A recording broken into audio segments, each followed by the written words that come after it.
来看风台丹那市上新的动态，中央气象署伫中昼11点半已经解除陆上风台警报，台湾本岛嘛已经脱离暴风圈咯。按成功为暗暝地当来解除海上风台警报，也毋过明仔载开始会受到低压带影响，中南部会阁继续落雨。咱来听气象署上新的说明。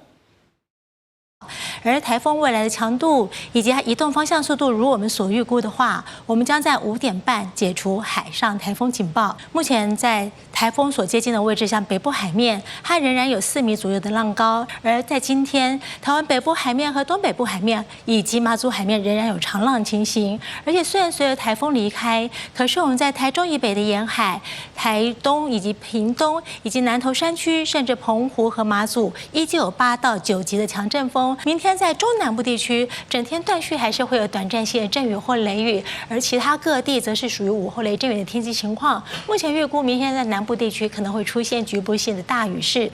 而至于这样的情形，在星期3开始，水汽会更多，